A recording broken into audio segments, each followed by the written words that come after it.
생활 밀착형으로 볼 수 있고 그리고 또 우리 시청자들, 매니아들이 관심도 많은 아이템 같습니다. 그렇습니다. 군생활입니다. 밀리터리 사이언스의 10년 만나 본게임 오늘도 본 내용으로 곧장 진격해보도록 하겠습니다. 안녕하세요. 저희는 본게임 2의 MC입니다. 자, 오늘의 주제 영상을 통해서 먼저 확인하겠습니다. 우와. 밀리터리 매니아들 저런 거를 위해 기관총식 하나 더 달고 다니고 싶을 거예요. 이거 나오네요. 예.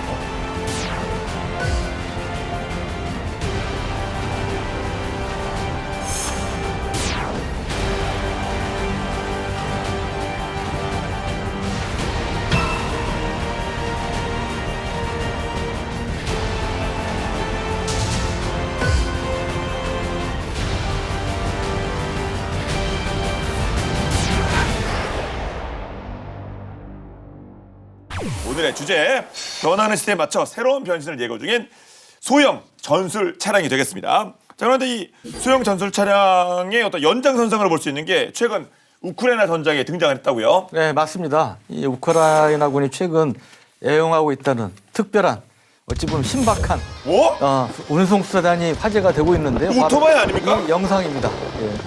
자세히 보세요. 이거 싸제 아니에요? 싸제 그냥 급하니까 이분이 쓰시는 거 아니에요? 네.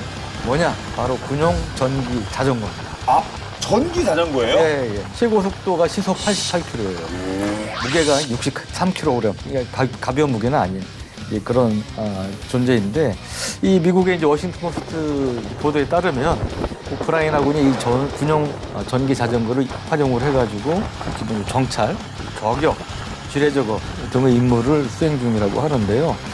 이 원래 전기 추진이라는 장점이 조용하다는 거잖아요. 아, 맞죠. 내연기관이 훨씬 이제 조용하니까 은밀하게 움직일 수 있다는 이제 그게 또 장점이고, 또 하나는 내연기관에 비해서 열이 발산이 안 되니까 연령상 탐지 장비 이런 데 이제 잘 잡히지가 않기 때문에 적진 침투라든지 공격 회피가 이제 가능하다. 피트엔드로한 우리 표현 종종 쓰는데 빠르게 치고 빠르게 빠져나갈 수 있는 이러한 이제 장점이 있기 때문에 이번에 우크라이나 전쟁에서 이 전기 자전거가 이 전장의 새로운 장르를 열었다 이런 평가까지 나온다고 합니다. 근데 솔직히 전기 자전거가 그렇게 뭐 전장에서 필요하다 이거는 이거 게임 쪽에서는 좀 고평가를 올려치기라고 하거든요. 네. 이거 전기 자전거를 너무 올려치기 하는 것이 아닌가 생각이 들 정도인데 어떻습니까? 좀 사진을 보시면 또 이해가 빠르실 것 같은데. 와우. 이게 뭐 엔진은 아니죠? 뭐죠 저게? 예, 뭐 얼핏 보기에 뭐 로켓 엔진 같이 보이기도 하는데요. 러시아 우크라이나 전쟁에서 핫해진 무기, 성스러운 제블린, 대전차왕이 그거군요. 엔로 이런 것들을 이제 떠올리시는 분들이 많겠죠. 바로 이런 휴대용 대전차 무기를 이렇게 실을 수 있다는 겁니다.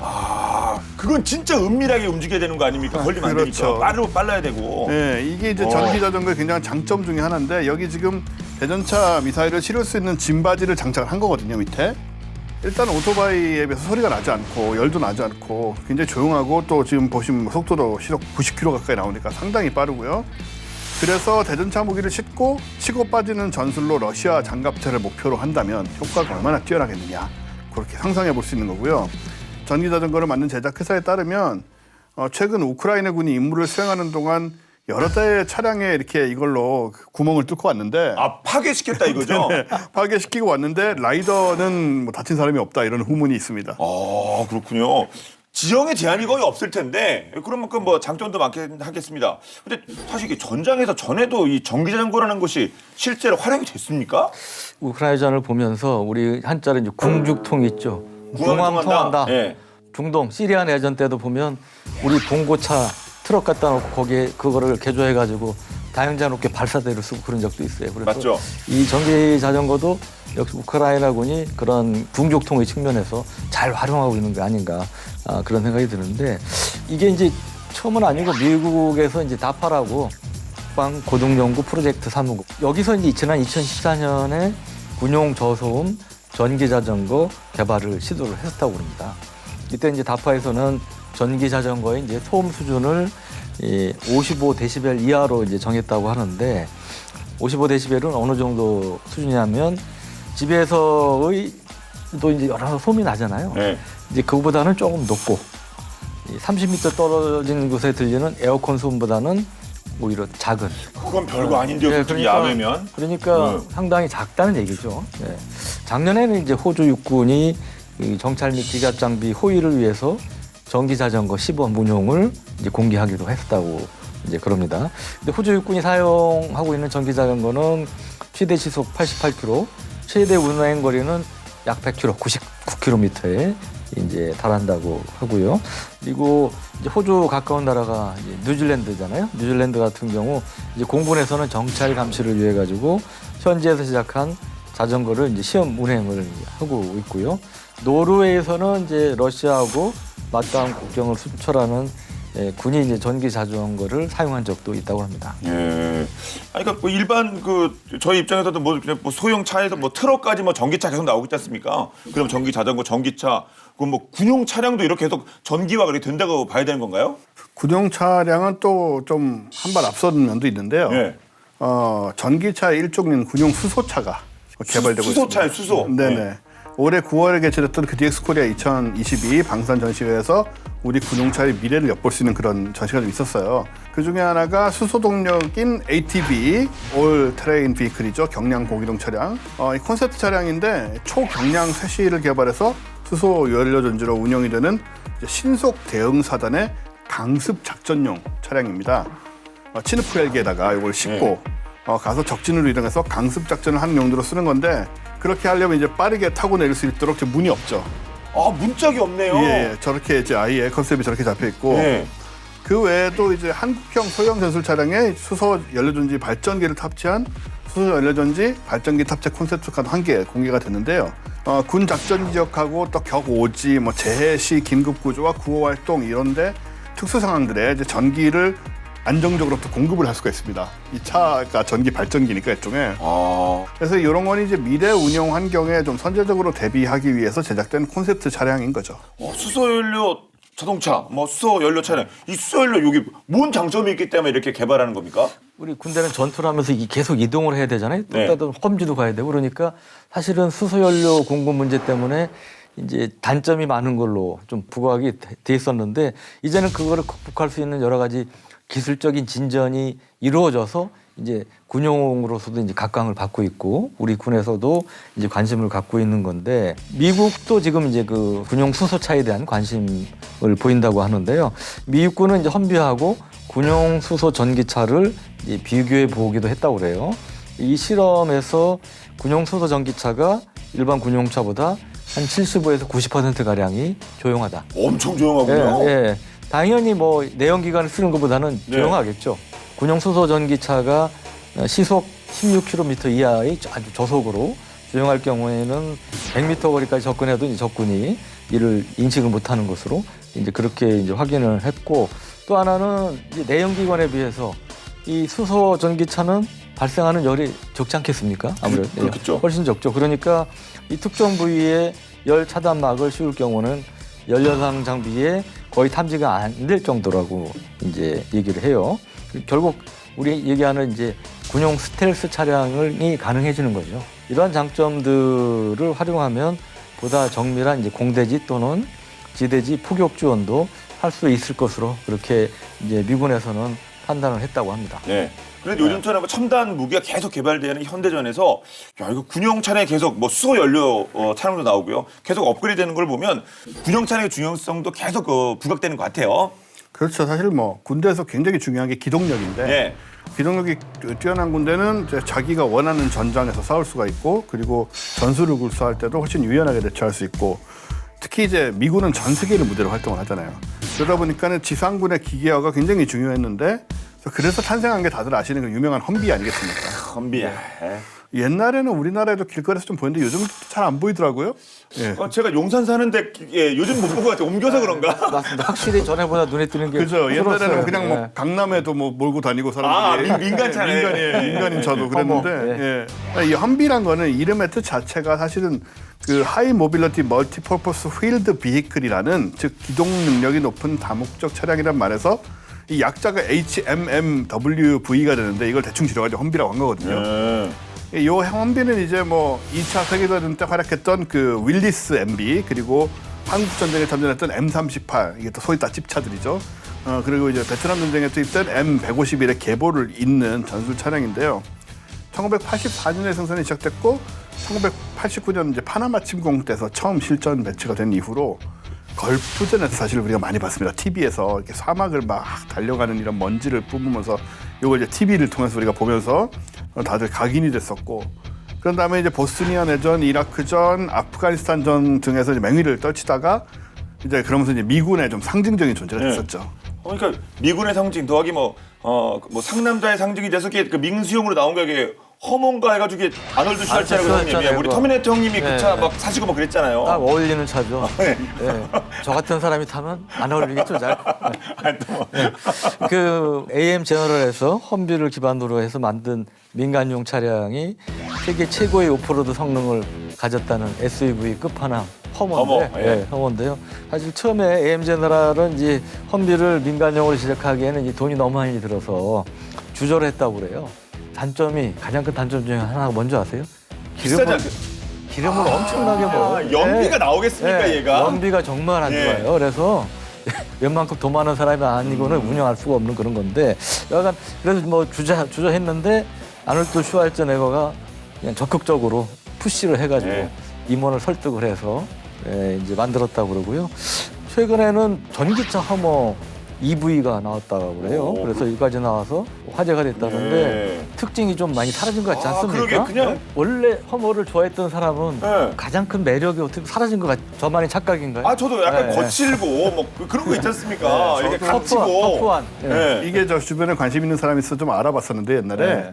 허머 처음 나온 원은 거의 험비랑 비슷한데 네. 2, 3로 가면 그냥 SUV로 많이 바뀌었대요. 아. 제 생각에는 3 정도를 모델로 한 게 아닌가 생각이 됩니다. 예. 제 개인적인 생각이 좀 퇴색됐네요. 하지만 갖고는 싶습니다. 그래서 이 허머의 원형이 이제 험비 스펙은 V형 8기통 6.5리터 엔진을 장착해서 최고 출력이 205마력의 강력한 힘을 갖고 있고, 그리고 이제 지면에서 차체가 얼마만큼 높으냐 떨어져 있냐 이제 그걸 나타내는 최저 지상고가 40cm니까 일반 차에 비해서 상당히 이제 높다고 볼 수 네. 있고요. 60%의 등판 능력, 그다음에 40%의 비탈기 주행 능력을 이제 자랑을 하고 있고, 46cm 높이 수직 장애물, 그리고 76cm 깊이의 참호도 이제 통과를 할 수가 있다고 합니다. 말이 76cm 참 일반 차량이 이걸 통과할 수 있는 게 얼마나 있겠어요. 그렇죠. 뭐 일반- 일반 대야죠. 도하 작전이죠. 그거 일반 차량 넘어가면. 일반 승용차는 정말 어려운 네. 얘기죠. 네. 근데 이제 현대전 양상이 바뀌면서 험비가 사실 이제 퇴역하는 이러한 수순을 밟고 있는데, 왜냐하면 이 험비는 국가 간의 대규모 전면전, 정규전 뭐 이런 것 등을 이제 염두에 두고 했던 건데, 아시다시피 이라크전이나 아프간전이 물론 이 정규전의 성격도 있었지만 그 뒤에 테러리스트, 그다음에 당군들과의 시가전 또는 게릴라전 이런 성격이 강하지 않았습니까? 네. 특히 IED라고 불리는 급적 폭발물, 이거에서 이제 피해를 굉장히 많이 보게 됐고, 또 이제 반군들이 뭐 RPG-7이라든지 이런 걸 통해서 이제 공격을 해가지고 상당히 이제 그 험비의 취약점이 이제 드러났죠. 그래서 물론 그 뒤에 뭐 장갑 험비 개량형도 등장했지만 이 IED라든지 이런 걸 막기에는 역부족이었고, 그래서 미국의 이제 다목적 경전술 차량, 영어로 이제 JLTB라고 합니다. Joint Light Tactical Vehicle이라고 하는데, 이거가 이제 등장하면서 서서히 지금 바톤을 JLTB에 넘겨주고 있는 상황입니다. 네. 이 JLTB는 저희 본 게임에서 수차례 다뤘습니다만 이미 미군에서 활약하고 있는 그런 무기체계 아니겠습니까? 그렇죠. 2019년부터 이제 험비를 대체하고 있는 이제 미국의 최신형 전술 차량인데 네. 작년 여름에는 우리 주한 미군에도 배치가 됐다고 합니다. 아 예. 예. 아주 뭐 JLTB는 사실은 기존 험비보다 훨씬 더 뭐 기동력이나 방어력 이런 게 다 우수한 그런 신형인데, 이라크나 아프가니스탄의 그 산악 지형, 굉장히 거친 산악 지형에도 이제 고기동성을 발휘할 수가 있고요. 또 네. 급조 폭발물들 이런 데 대한 방어 기능 향상을 위해서 차량 상부를 제외한 모든 측면에 폭발물 공격을 막을 수 있는 그런 설계가 돼 있어요. 그래서 공격을 이제 웬만한 IED 공격을 견딜 수 있고 그다음에 RPG-7 대전차 공격을 측면에 맞아도 끄떡없다. 와 여기 빵 맞아도. 중령 장갑이 상당히 강하다는 얘기. 와. 그리고 RPG-7은 대전차 로켓임에도 불구하고 얘가 막는다라는 게 참 미군이 대단하긴 하고요. 이야. 또 대인지뢰 정도가 하부에서 폭발한 걸로는 아무 끄떡도 없고 근데 이렇게 방탄 능력을 키우다 보니 덩치가 커집니다. 이게 험비보다 훨씬 커요. 보기에는 이렇게 좀 귀엽게 생기게 돼서 그런가 보다 싶은데 우와. 얘가 험비고 제가 이제 JLTV니까요. 사실 차이가 나죠, 꽤. 이거는 거의 체급이 한 2단계 위인 것 같은데요. 네, 원래 험비는 길이가 이제 4.57m에 폭이 2.16인데 JLTV는 길이가 6.2m. 1.5m 더 기네요. 예, 그리고 폭이 2.5m, 높이가 2.6m로 제법 체급 차이가 나고요. 근데 이제 이렇게 되면 되게 무거워지는 게 상식인데. 그렇게 둥치가 커졌는데요. 흥미롭게도 공차 중량은 오히려 6.4톤으로 세상에 7톤이나 나가는 험비보다 10%나 가볍습니다. 이게 7톤이에요. 와. 그러니까 기름 먹는 거 생각해 보시면 좀 어마어마할 텐데. 그러니까요. 이건 뭐 예. C-130이나 C-17 수송기에 탑재할 수 있고요. 또 CH-47 치노크, CH-53 슈퍼 스텔리온 헬기로도 매달아서 이제 수송할 수가 있어서 오히려 신속한 전장 투입이 가능하다 이렇게 볼 수 있고요. 또 방호력 외에도 기본적인 성능도 굉장히 뛰어난데 60도 경사의 오르막을 오를 수가 있습니다. 또 1m 높이의 수직 장애물을 넘고요. 예, 아까 험비는 46cm였거든요. 1.5m 깊이의 강물이나 바닷물도 건널 수가 있고요. 또 영하 40도에서 영상 52도 사이의 기온에서도 잘 작동을 하고 해발 4,000m 이상에서도 정상 작동을 하는 등 굉장히 뛰어난 기능을 갖고 있습니다. 1.5m, 아니 그 높이가 2.6m인데 1.5m 물을 야 진짜 전초는 짱인데. 근데 전 신기한 게 요거 만든 회사 이름이 처음 들어본 회사가 아니라 본 게임 회사 처음 들어봤지. 네. 대기업이 아니잖아요, 사실. 네. 사실 그 바닥에서는 나름 유명한 회사인데요. 제가 몰라서 그렇군요. 아니 대중적으로 사실 그렇게 알려져 있지 않은 회사예요. 예. 적어도 우리나라에는. 예. 원래 이제 2006년에 이제 JLTV 사업이 이제 본격적으로 착수가 돼서 이제 3개 업체가 경쟁을 했는데 거기에는 여기 또 로키드 마틴이 들어가 있습니다. 로키드 마틴이냐?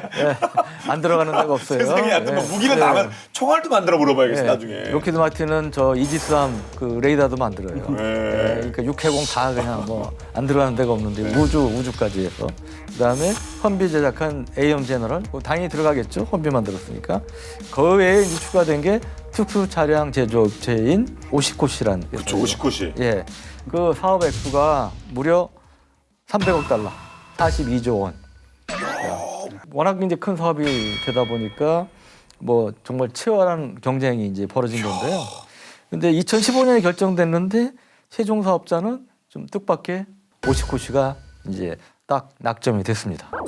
신기하네요. 네. 그리고 심지어 압승이었다고 그래요. 압승했어요? 예. 근데 거기에는 이제 그럴 만한 이유가 있었다고 그러는데요. 네. 사실은 이제 오시코시가 군용 차량 외에 이제 소방차라든지 제설차 이러한 이른바 이제 특수 차량을 만드는데 상당히 일가견이 있는 한우물을 파온 이제 그런 업체였기 때문에 무려 1917년에 창업이 돼서 와우. 100년이 넘은 100년 기업. 100년 기업이라는 거예요. 예. 그 유명한 영화 우리 트랜스포머 있죠. 예. 트랜스포머의 파운드 로봇의 변신전 모습인 이제 FNTV가 있는데 예. 이제 그런 것들도 이제 여기 거고요. 그리고 미국 영화 보면 엄청나게 큰 소방차들 등장하잖아요. 네. 그것도 이제 오시코시 계열 업체가 만든 차량이라고 합니다. 100년 넘게 이제 한울 안 팔고 하다 보니까 상당한 이제 전문성을 갖게 됐다는 거죠. 자, 미국은 그런 나는 전문 업체 100년 기업 오시코시가 있다고 한다면 자, 우리도 사실 소형 전술 차량이 계속 개발되고 있는데 우리 쪽의 개발사는 어디입니까? 우리나라에서는 기아가 저 기아가 있죠, 그러면. 소형 전술 차량인 KLTB를 개발을 했고요. 맞죠. 기아. 예. 국내에서 사실 전술 차량을 개발하기 시작한 건 1970년대부터인데 73년에 기아 자동차는 방위사업업체로 지정이 됐었어요. 지금까지 사실 우리 군의 주요 차량을 생산을 하고 있고요. 그중에서 역시 제일 주목받은 것은 K151 현마가 아닐까 생각이 되는데 이름으로 봐서 최근에 나온 것임을 우리가 현마. 예. 저 이런 식으로 많이 붙이고 있죠, 네, 우리가. 네. 올 6월에 비처럼 빠른 소형 전술차의 기동성을 강조한 이 현마라는 이름을 부여를 받았고요. 그동안 이제 우리 군의 반역할을 해온 K131, 뭐 군토나라고 하잖아요. 아 레토 X의 그 군 버전이죠. 예. 그리고 K311A1 요걸 대체해서 이제 2016년부터 전방 중심으로 지금 배치 중이고요. 예. K151은 사실 효과적인 전투 지휘하고 그다음에 수색 정찰, 뭐 근접 정비 지원 이런 것들을 위해서 개발이 됐는데 별명이 한국형 험비입니다. 보시는 것처럼 험비랑 좀 느낌이 비슷하죠. 크기는 길이가 4.9m, 폭이 2.19m, 높이가 1.98m인데 기동성도 굉장히 뛰어나서 이제 험한 산악 지형에서 잘 달리기 위한 필수 요소로 차동 잠금 장치라는 게 있습니다. 쉽게 말하면 험한 도로에서 탈출하는 장치인데 각도에 따라 상황에 따라서 헛바퀴를 도는 경우가 많이 생기죠. 아 그렇죠. 그럼 뒤에서 밀고 막 그러잖아요. 그렇죠. 근데 이런 경우에 이제 자동차 헛바퀴가 돌고 있으면 거기는 사실은 에너지가 하나도 의미가 없는 거잖아요. 그냥 바퀴만 돌고 있는 거니까. 그래서 이런 경우에 이 차동 기어 잠금 장치를 활용하게 되면 땅에 닿아서 제대로 회전하고 있는 바퀴에만 힘이 가는 거예요. 헛바퀴 쪽은 차단을 아예 해버리는 거죠. 그러니까 엔진의 힘이 기능이네요. 온전하게 제대로 이 힘을 받는 바퀴한테만 가도록. 그래서 대부분의 힘이 그쪽에 전달되니까 뭐 한쪽 바퀴가 진흙에 깊게 빠져서 공회전을 하고 있더라도 나머지 힘으로 빠져나갈 수 있다. 뭐 이런 식의 원리고요. 사실 이거는 뭐 미국의 험비나 이런 차량에도 다 적용되는 원리인데 예, 우리도 같이 또 적용을 했습니다. 자, 한 2번 정도 운전해봤는데 생긴 건 투박한데 운전한 게 생각보다 쉬워요. 굉장히 승용차처럼 옛날에 군용 차량은 사실 파워 핸들 없을 때는 엄청 힘들게 이렇게 열어 이렇게 들고. 근데 이거는 오히려 상당히 승용차 비슷할 정도로 상당히 이제 부드럽고요. 그런 면에서 이제 편리함을 이렇게 느꼈었는데 60% 정도 기울어진 이제 표장 경사로 아까 원생 말씀하셨지만 올라갈 수 있고 비포장된 경사로도 휘지 않고 이제 비교적 쉽게 올라갈 수 있다는 거고요. 가로로는 이제 40% 기울어진 이런 도로도 도로 위를 좌우로 주행할 때도 정지나 재시동 안 미끄러지고. 네, 재출발이 이제 무리 없이 가능하다. 또 76cm 깊이 강인 하천도 건널 수 있다는 거. 그리고 뭐 엔진, 차축, 평가 장치, 뭐 그다음에 배기 장치 이런 차량 부품 전체 또는 일부를 이제 방수 처리를 해가지고 그 웬만한 강인 하천도 건널 수 있다는 거고. 유 기자님이 운전을 이제 해보셨다니까 네. 아시겠지만은 이게 또 승차감이 좋을 겁니다 아마. 네. 막 툭툭툭 막 이렇지 않고 네. 안정적인 승차감으로. 물론 이제 승용차보다는 못합니다. 뭐 차가 무게가 있고 하니까 네. 또 그렇지 않겠지만 이게 사실은 최고급 차량에 적용되는 소위 더블 위시본 타입의 독립 현가 장치를 채택했기 때문이거든요. 현가 장치는 이제 차축하고 차체를 연결을 해가지고 주행할 때 이제 차축이 노면에서 받는 진동이나 충격을 자체로 바로 전달이 안 되게 해주는 그런 장치. 우리는 뭐 이렇게 여러 가지 다 붙여가지고 뭐 쇼바 뭐 이런 식으로 표현하면서 이런 부분들을 다 이제 해가지고 그 충격을 완화시키는 장치죠 사실은. 이런 부분들이 이제 잘 갖춰져 있어야 차체나 하물의 손상을 방지하고 또 승차감도 좋아지게 되는데 독립형의 경우에는 각 바퀴가 노면 상황에 따라서 각각 움직이죠. 이게 독립형이 아닌 경우에는 같이 이게 움직이게 되고 독립형의 경우는 바퀴가 각각 따로 움직이게 되는데. 침대를 여기면 흔들리지 않는 편안 아닙니까? 아, 똑같은 겁니다. 옆에 뒤척에다 이렇게 흔히 자는. 네, 굉장히 비슷한 개념이고요. 특히 앞쪽, 앞바퀴 두 쪽의 현가 장치는 이제 위시본 방식을 택하고 있는데 위시본이란 건 뭐냐면 상하 두 개의 이제 V자 여기도 이제 여기 있고 위시본이에요, 딱 이거. 이거 A자인가 Y자. 상하 두 개의 이제 V자 또는 A자형의 그 암이 새 가슴뼈 모양을 닮았다. 그래서 더블 위시본이라고 부르는 거거든요. 이 위시본 형식은 바퀴에 발생하는 제동력이나 이 선의 구심력 혹은 뭐 이런 거는 전부 서스펜션 암이 지지를 하고 이 스프링은 수직 방향의 하중만을 지지하는 구조로 되어 있습니다. 그러니까는 좌우로 들어오는 충격하고 위로 내려오는 충격을 이제 분산해서 서로 담당을 하게 되는 거죠. 그래서 이제 최적의 주행성과 차량 자세를 유지하는 게 가능하니까 당연히 승차감도 좋아지고 안정성도 좋아지는 거고요. 방사청이 K151의 주행 평가 결과 야지 환경은 물론이고 산약 지형의 험로 기동에서 타고난 성능을 보였다고 밝히기도 했습니다. 병사들이 더욱 반길 만한 거는 K151에는 에어컨과 내비게이션과 후방 카메라까지 달려서 후방 카메라요? 예, 후진할 때 더 이상 그 스트레스를 안 받아도 되는. 저도 그랬어요 운전할 때.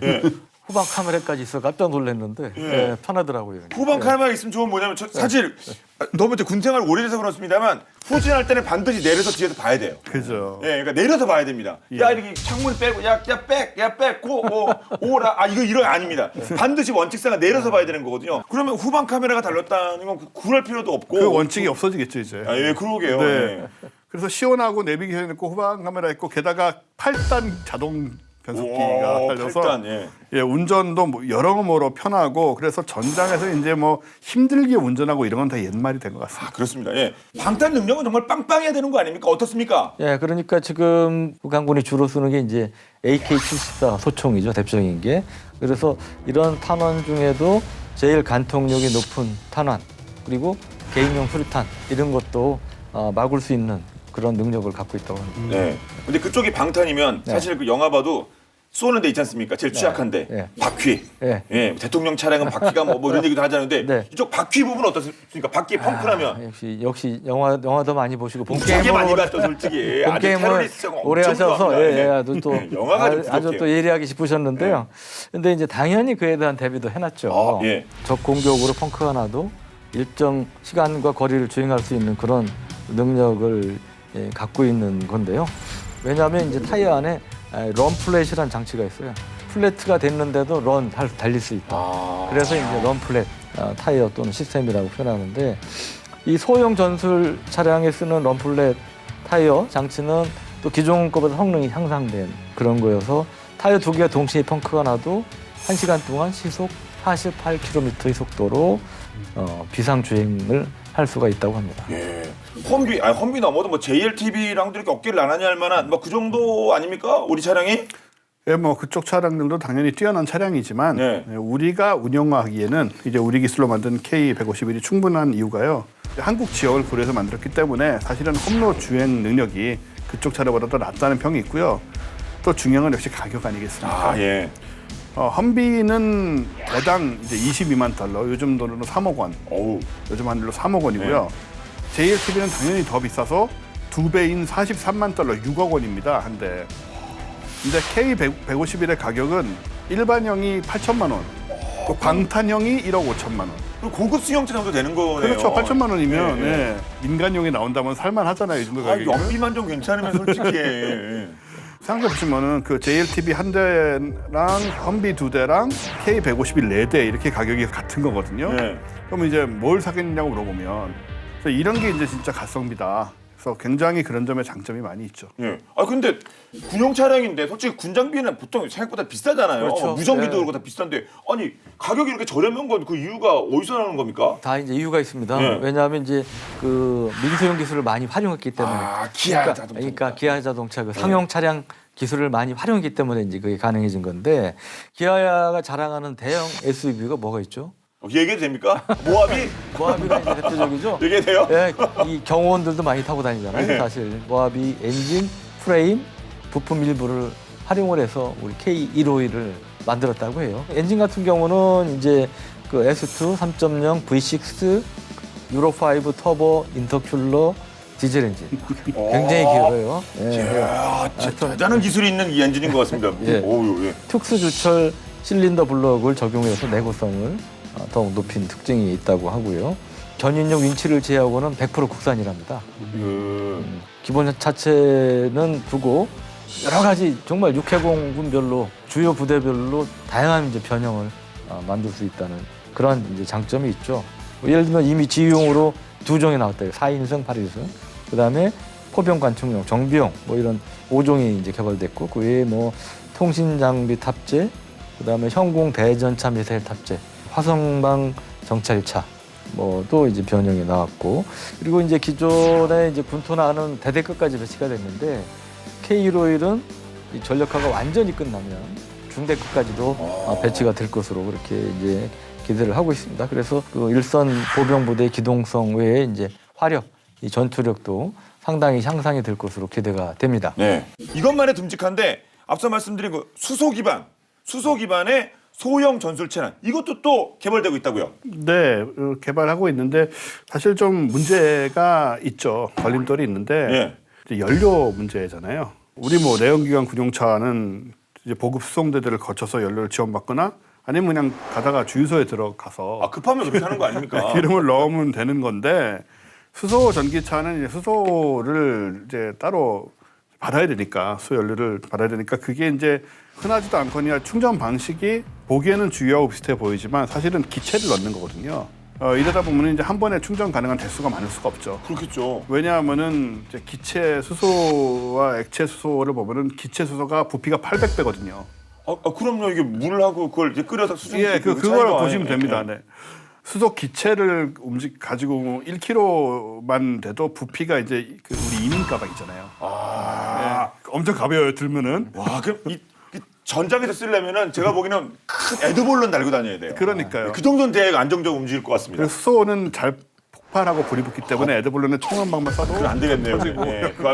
방법 필요합니다. 손 써야 돼요. 손 써야 돼요. 고쳐야 돼요. 근데 액화수소로 만들면 사실 작은 가방에 1kg 충분히 넣을 수 있어요. 장점이라고 한다면은 당연히 이제 작게 만들면은 차량 실내 공간도 확보가 되고 충전 시간도 절감도 되고 액체니까 뭐 주행 가는 거리도 증가가 되겠죠. 작은 양으로 보급 문제도 해결되고. 근데 액화수소의 문제는 이제 수소를 압축을 해야 되기 때문에 엄청난 압력과 저온으로 또 만들어야 되기 때문에 돈이 많이 들게 됩니다.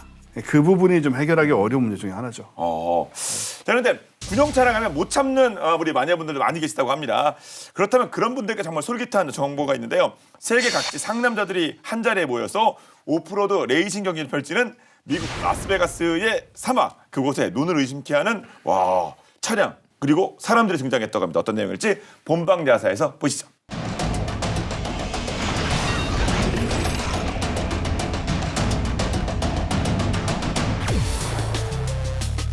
본게임 시청자 여러분 안녕하십니까? 뜨거운 태양이 장렬하는 이곳은 민트 400 오프로드 대회가 펼쳐지는 네바다주 사막입니다.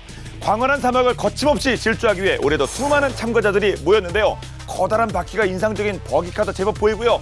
형형색색의 트로피 트럭, UTV, 오프로드 랠리에 최적화된 갬블러 500까지 개성 넘치는 차량들이 속속들이 도착해 위험을 뽐내고 있습니다. 올해 어떤 참가자가 우승을 거머쥘지 정말이지 기대가 되는데요. 아니 근데 지금 뭐가 등장하고 있는 거죠? 저게 여기서 나오면 안 되는데 여러분 정말 예기치 못한 참가자가 등장했습니다.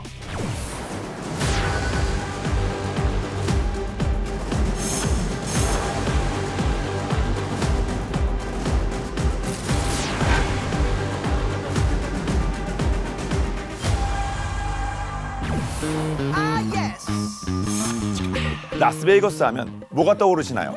화려한 도시의 야경, 카지노, 물론 이 모두 유명하지만 라스베이거스 하면 또 빼놓을 수 없는 것이 있습니다. 바로 레이스의 성지라는 건데요. 24시간 반짝이는 도시 라스베이거스에서 30분만 나가면 광활한 대자연을 품은 네바다주의 사막이 나타납니다. 건조한 세이지 브러쉬와 기묘한 바위, 황량한 산은 네바다 사막만의 독특한 풍경을 자랑하는데요. 이러한 조건 때문인지 네바다 사막에서는 매년 오프로드 경주 대회가 펼쳐지는데요. 그 대회가 바로 오랜 역사와 명성을 자랑하는 민트 400입니다. 2020년 3월 3일부터 8일까지 개최된 민트 400 오프로드 경주 대회도 여느 때와 같이 참가자들과 관람객으로 북적였는데요.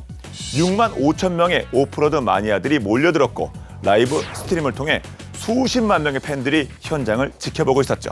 뜨거운 열기 속에 버기카, 트로피 트럭, UTV 등 다양한 종류의 경주용 차들이 입장하기 시작했는데요. 사막 환경에 맞춰 레이서들이 직접 개조한 차량들을 관람객들이 하나하나 구경하던 그때 웅성웅성 하는 소리와 함께 사람들의 시선이 일제히 한 곳으로 향했는데요. 저기 미국군 아니야? US 아미? 사람들 시선 끝엔 최첨단 장비로 무장한 전술 차량 2대가 있었죠. 심지어 차량을 끌고 온 건 미 육군 그린벨의 제5특전단 소속 알파 작전팀이었습니다. 갑작스러운 미 특수부대의 등장에 사람들은 혼란스러워했는데요. 무슨 일이라도 난 건가? 대회 안전을 위해 특별히 온 것일까? 하지만 놀랍게도 미 특수부대가 등장한 건 레이싱 대회에 참가하기 위해서였죠. 그것도 이제 막 특수부대 등의 실전 배치되기 시작한 최신 장비를 끌고 말이죠.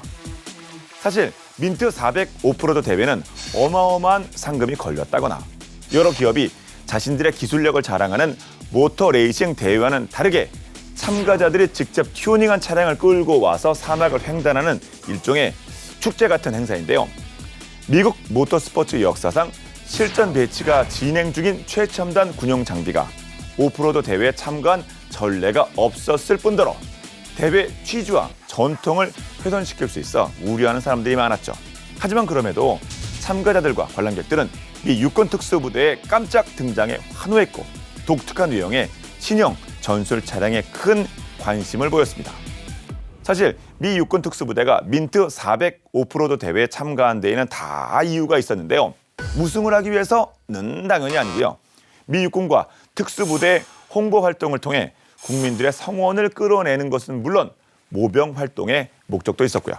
여기 하나 더, 신형 전술 차량 1.1 계획에 채택된 플라이어 72를 테스트하기 위해서였죠. 미 특수부대 그린베레가 타고 온 신형 전술 차량은 21세기형 지프 M1288 GMV 1.1로 개조된 험비보다 더 가볍고 튼튼해 다양한 임무를 수행할 수 있는 것이 특징인데요. 21세기 미군의 전략이 그대로 함축된 이 미 육군의 차세대 분대 전투 차량인 만큼 작전 차량의 성능이 어느 정도인지 파악하고자 했는데요. 그 한계를 시험하기 위해 선택한 것이 바로 민트 400 오프로드 대회였던 거죠. 네바다 사막의 험준한 지형을 돌파하면서 다양한 시험 평가를 할 수 있었으니까요.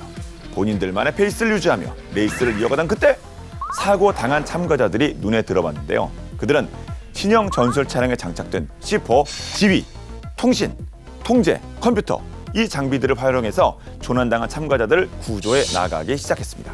특히 사막 모래 구덩이에 빠지거나 자갈밭에 바퀴가 헛돌며 넘지 못해 미동조차 할 수 없는 차들이 많았는데요.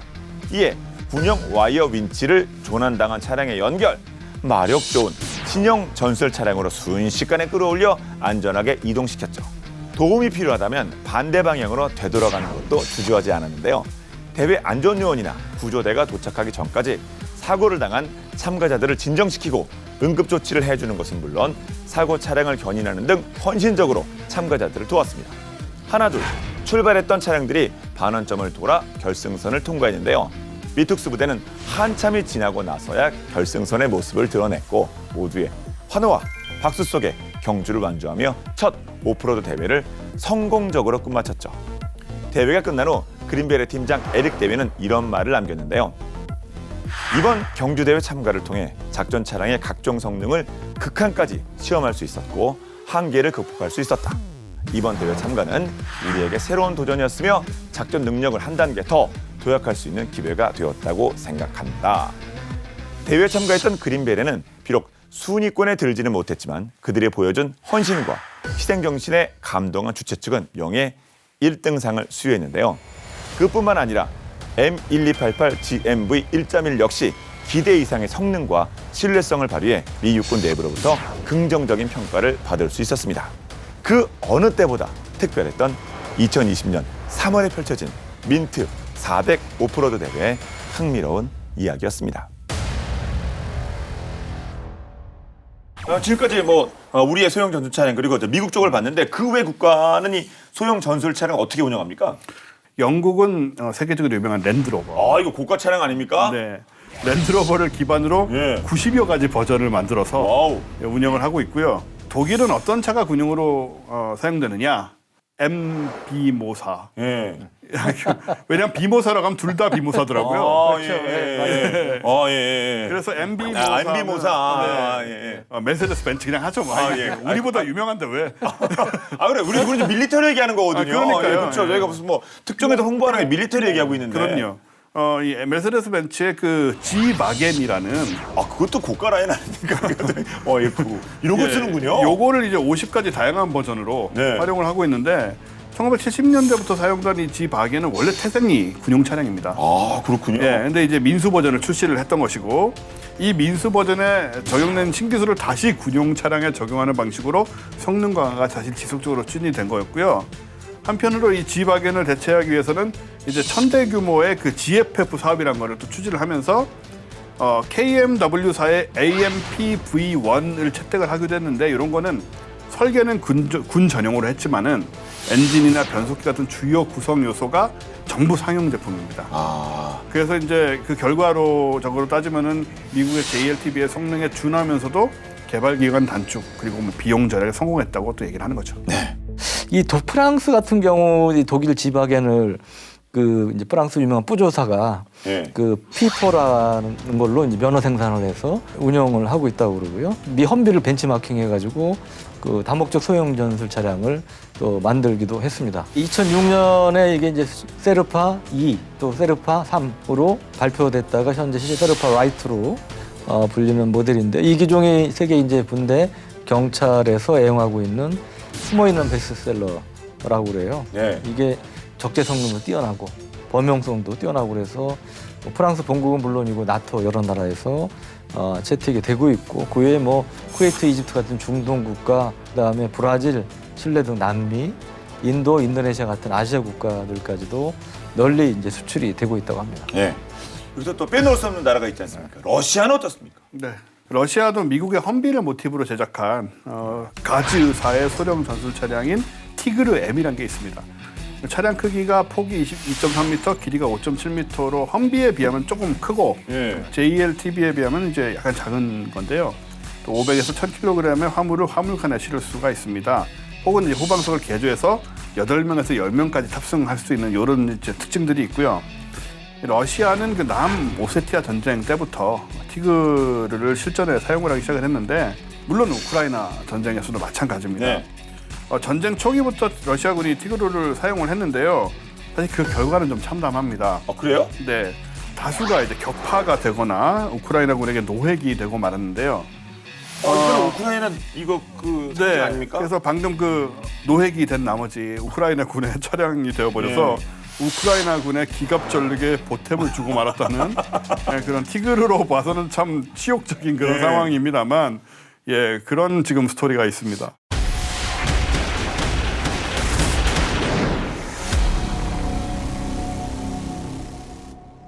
그러면 소형 전술 차량도 끊임없이 변하고 있습니다만 향후에 어떻게 진화할지 좀 예상을 해본다면요? 그러니까 뭐 앞으로를 정확히 예측하기 힘들지만 환경보호, 저탄소 뭐 이런 또 기능도 강조하지 않습니까? 그래서 이제 환경 친화적인 이제 그런 측면에서 역시 이제 군용 수소 차량 개발은 앞으로 중요한 또 트렌드, 그 중요한 축이 될 것 같고요. 4차 산업혁명 기술을 활용한 고성능 전술 차량이 계속 발전될 가능성이 높다 이렇게 보고, 그래서 고성능 전술 차량의 핵심은 공중과 지상에서 전방위적으로 운용이 될 유무인 복합 체계를 적극적으로 이제 활용하는 것이라고 볼 수가 있고요.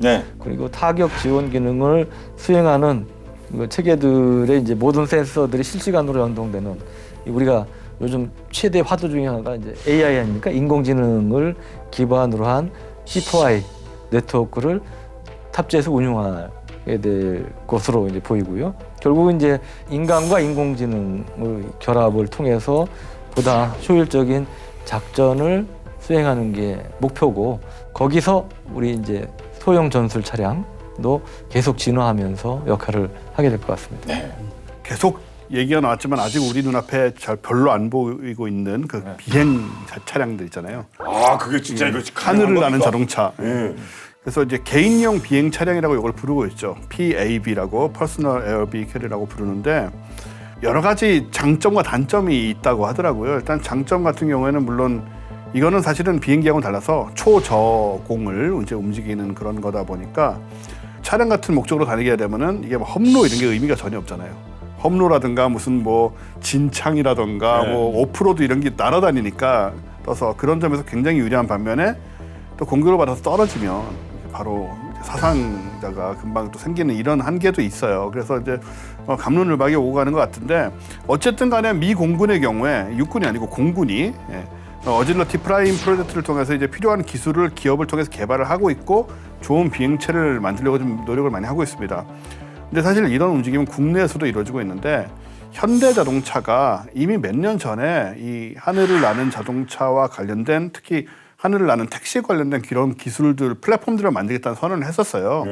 그 이후에 이제 우버하고 협업을 해가지고 2028년까지 공중 이동이 가능한 자동차의 상용화를 하겠다. 그리고 뭔가 그런 플랫폼을 만들겠다 이런 얘기를 하고 있고요. 또 국방과학연구소도 이제 미래도전 국방기술 과제로 호버바이크, 공중에 떠서 다니는 이제 오토바이 같은 거죠. 그런 거를 선정해서 지금 개발 중이라고 하니까 한 5년, 10년 후에는 이 전술 차량이 좀 지상에서뿐만 아니고 완전히 하늘은 아니더라도 공중에 떠가지고 왜 스타워즈 같은 데 보면 보이는 그런 차량들을 우리가 조금씩 보게 되지 않을까 이런 생각이 듭니다. 아, 그러네. 진짜 그 SF 그 이미지가 눈앞에 펼쳐지는 그런 세상도 올 것 같습니다. 이렇게 전장의 필수 무기 체계, 군인들의 발이라고 할 수 있는 소형 전술 차량에 대해서 이야기를 나눠봤는데 끝으로 한 말씀씩 부탁드립니다. 왜 우리 뭐 아시다시피 옛날에는 군인들 딱 걸어 다니고 뭐 위험에 노출된 상태로 다니고 뭐 뛰어다니고 뭐 느리고 위험하게 움직였다면 지금은 이제 안전하고 빠르게 이동을 하면서 또 필요한 어떤 임무들을 수행할 수 있다는 면에서 너무너무 중요한 것 같은데 우리도 이제 한 번에 큰 타격을 줄 수 있는 무기도 중요하지만 이 가장 기본이 되는 처음에 말씀하신 것처럼 기본이 되는 그런 무기들에도 다시 이제 충분히 투자를 할 수 있는 때가 됐다라는 생각이 들어서 또 국내에서 이런 기술들이 또 개발되고 있다는 것도 참 반가운 마음입니다. 네. 장병들의 안전, 소위 방어 능력을 이제 강화하는 이런 노력은 상당히 이제 기울일 필요가 있다. 단기적으로. 이게 이제 우크라이나전 교훈도 이제 통해서 얻을 수 있고요. DX 코리아 2022 전시회에서 그 현대로템이 공개한 차, 이 걸어 다니는 자동차가 나왔어요. 그러니까 평지에서는 바퀴를 골로 가고 이 바위가 있는 험지에서는 바퀴에서 다리가 나와가지고 와. 이렇게 차체가 올라가는 거예요. 네. 그래서 바퀴가 사족 보행 로봇처럼 이제 걸어가는. 이제 그런 장비도 사실은 이제 나오고 이제 활용이 될 겁니다. 우리 같은 이제 산악지원 국가에서. 그래서 그런 것들에 대한 이제 기술 투자, 뭐 예산 배정, 뭐 이런 것들도 좀 적극적으로 할 필요가 있다고 보여집니다. 네. 다음 세대쯤 되면은요. 옛날 군인들은 그 완전 군장하고 뭐 산길을 몇십 킬로 걸었다 이런 얘기들이 전설처럼 회자되지 않을까. 아, 그 나는 프라이드 아닙니까? 예, 군생할 때는 뭐 이가 갈리긴 하겠습니다. 그게 아니고 그 우리 자손들이 어떻게 그러고 살았냐 옛날에. 힘들게. 예, 그렇죠. 예, 예전에 과거길을 가 문경사지 넘고 막 그랬지 않습니까? 이렇게 뭐 집신 몇 개 꿰갖고. 근데 우리 그 이해 못 하잖아요. 그렇게 되겠는데요. 그러니까 이제 견마 로봇이라는 게 있죠. 사족 보행 로봇. 예. 그게 이제 걸어다니는 로봇인데 거기에 이제 기능 중에 하나가 이런 완전 군장 그걸 이제 옆에 매달고 하는 거예요. 네. 뒤에 쫓아가는 거예요. 네. 이제 그런 역할을 로봇이 하는 거죠. 그러게요. 이제 로봇 얘기를 하네요. 이제. 거의 매번 비슷한 게 나온 것 같습니다. 뭐뭐뭐 하다가 로봇, 뭐뭐뭐 하다가 레이저. 네. 자, 오늘 본게임은 여기까지입니다. 본게임은 국방TV 유튜브를 통해서 언제든지 시청할 수 있으니까요. 많은 활용 부탁드리겠습니다. 다음 주 더욱더 화끈한 내용으로 돌아오겠습니다. 지금까지 저희는 본게임 2의 S지였습니다. 고맙습니다. 네, 고맙습니다. 아, 소형 전술 차량. 이 군용 뭐 나르는 차도 나오고 막 이러면 네. 오히려 군대들 가서 타보고 싶어하고 그러지 않을까요? 아니 나름대로 원래 관심 많으신 분들은 저는 그렇지 않아서 그런데 좀 즐길 요소도 많이 있었으면 좋겠어요. 네. 아 실제 뭐 총도 쏘고 이거 그러면 근데 군 가는 우리 후배들한테는 못 들어갈 일이라. 그게 이제 군대에만 있으면 가는데 민간에서도 다 쓸 거기 때문에.